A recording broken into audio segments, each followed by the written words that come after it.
देखिए, खान सर ने किस तरीके से बताया कि सुप्रीम कोर्ट का क्या पावर है और क्या ताकत है संविधान की।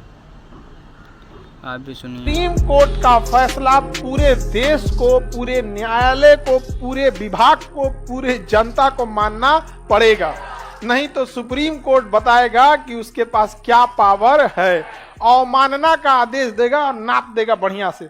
सरकार को तो हिलाते सुप्रीम कोर्ट में टाइम ही नहीं लगता है, सरकार पूरा कांप जाती है। अभी कर दिया कि नहीं कर दिया सरकार को? सरकार परेशान है कि भाई चुनाव आयोग को कैसे कैसे कर दिया है। समझ में आ गया कि नहीं? कोर्ट के आगे आप कुछ भी नहीं जा सकते, क्योंकि जब जज की ट्रेनिंग होती है ना, आप लोग में कोई एलएलबी कर रहा है? आप में से कोई भी, बहुत कम लोग एलएलबी करते हैं, लंबा कोर्स। आप कर रहे हैं एलएलबी? चलिए बड़े, आप भी कर ली कि कर रही हैं? अभी कर ली? बार एसोसिएशन से नंबर मिला आपको लाइसेंस के लिए? इस बार बढ़िया है, तब लेके रखा कीजिए आप। ऐसा जरूरी है, वकील सबसे कोई नहीं उलझता है, बाप रे बाप। देख लो जी, उसको जगह दे देता।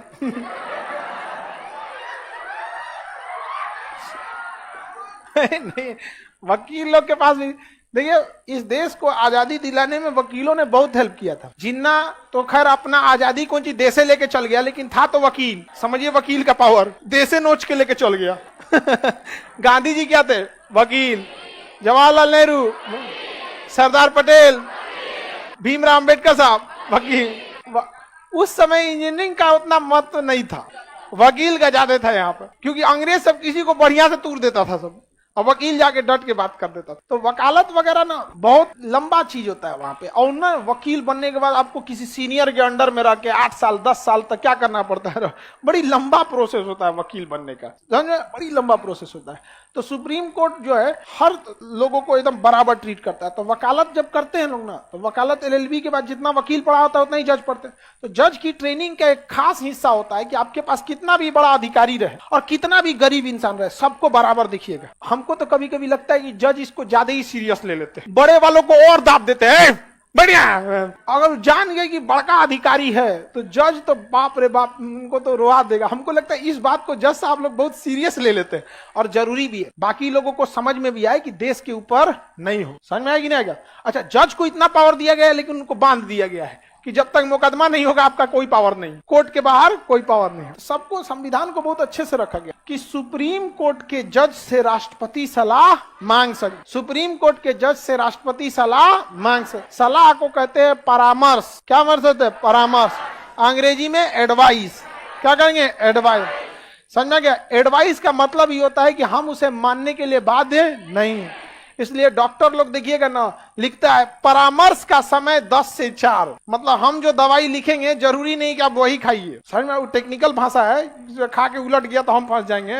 कहेगा परामर्श दिए थे कि ये ठीक है। बहुत सारी मौत गलत दवाइयों की वजह से हो जाती है, और ये ऐसा नहीं कि हर बहुत बड़ा पूरे वर्ल्ड लेवल पे ऐसा चलता है, गलत दवाइयों की वजह से बहुत सारी मौत हो जाती है। आगे बढ़े तो देखिए, सुप्रीम कोर्ट के जज से कौन सलाह मांग सकता है? सलाह कौन मांगेगा? राष्ट्रपति। लेकिन सुप्रीम कोर्ट का जज उसे क्या सलाह देगा, यह सलाह मानने के लिए राष्ट्रपति बाध्य नहीं है। सुप्रीम कोर्ट ने सलाह दिया कि ठीक है राष्ट्रपति जी ऐसा कीजिए तो देश के लिए ठीक रहेगा। राष्ट्रपति कहेगा ना, हमको तुम्हारा सलाह पसंद नहीं है। कितना बेइज्जती होगा उसका, घोर बेइज्जती, अखंड बेइज्जती। अगले दिन अखबार पे छापेगा सब फ्रंट पेज में, सुप्रीम कोर्ट को आईना दिखाए राष्ट्रपति। यही सब तो छापता है सब पहला पेज पे, ऐसा जहरीला छाप देगा सब जिसका कोई हद नहीं। समझ में आ गया कि नहीं आ गया? पूरा का पूरा छाप देगा सब, उल्टा सीधा कुछ भी छाप देगा। दिक्कत हो गया। इसलिए कहा गया है कि अगर राष्ट्रपति सुप्रीम कोर्ट के जज से सलाह मांगते हैं तो जज उन्हें सलाह देने के लिए बाध्य नहीं है। कह देगा कि मेरा काम नहीं है, आप वकील रख लीजिए, एक से एक वकील है, हम आपको सलाह नहीं दे सकते। तो ना सलाह मानने के लिए राष्ट्रपति बाध्य है, ना वो सलाह देने के लिए। अब तो दोनों का बराबर हो गया। समझ में आएगी नहीं गया? तो दोनों अपना डिस्कस कर सकते हैं, किसी कोई दिक्कत? तो बहुत पावर, सुप्रीम कोर्ट को पावर देना जरूरी है। अगर नहीं दीजिएगा तो एक वही संस्था है जहां आपको वहां डर लगेगा, बाकी किसी जगह से डर नहीं लगता है। किसी कितना भी बड़ा पावरफुल आदमी हो, कितना भी बड़ा क्रिमिनल हो, कितना भी बड़ा पॉलिटिशियन हो, कुछ भी हो, सुप्रीम कोर्ट में किसी की नहीं चलती, क्योंकि उनकी ट्रेनिंग का हिस्सा है कि सबको एहसास दिलाओ कि हम भारत के लोग, आर्टिकल 14 विधि के समक्ष समानता, आ जाओ तुम कुछ पहिने रहो आप। अच्छा देखिएगा, आम आदमी से ना, साधारण व्यक्ति से जज आराम से पेश आते हैं।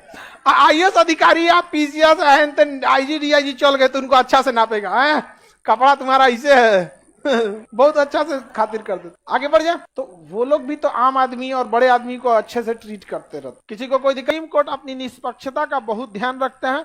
सुप्रीम कोर्ट अपनी वैकेंसी खुद ही निकाल लेते हैं। सुप्रीम कोर्ट के वेतन में कटौती नहीं कर सकते हैं, उन्हें वेतन संचित निधि से दिया जाता है।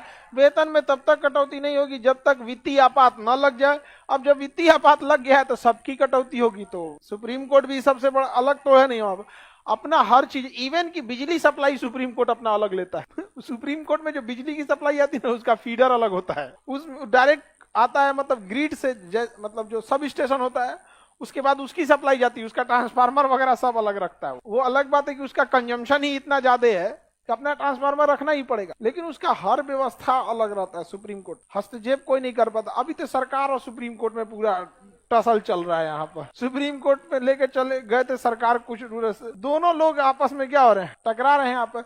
लेकिन सुप्रीम कोर्ट को ऐसे नहीं कोई बांध सकता है। रीजन क्या है, जो लिख दिया बाकी लोग को मानना पड़ेगा। वो नजीर बन गया, अब पूरे देश को मानना पड़ेगा। आर्टिकल 141 मानना पड़ेगा, नहीं मानेंगे तो व्यवस्था कर देगा हम। हाईकोर्ट, इलाहाबाद हाईकोर्ट एक इनकम टैक्स के कमिश्नर को बुलाया कि आपसे जांच करनी है, आइए, तो नहीं गए। अगले दिन को 1 हफ्ता जेल भेज। बताइए अपराध क्या था पता है? बुलाए थे डेट पे, नहीं गए थे, 1 हफ्ता का जेल। करें कि साहब हम प्रतिष्ठित पद पर हैं, हमें जेल मत भेजिए, अर्थदंड लगा दीजिए, जुर्माना लगा दीजिए। जज साहब का मूड ठीक था ना तो अर्थदंडो लगा देते, कहते ठीक है जेल में भी जब पैसों दे दो। तो उन लोग को बहुत पावर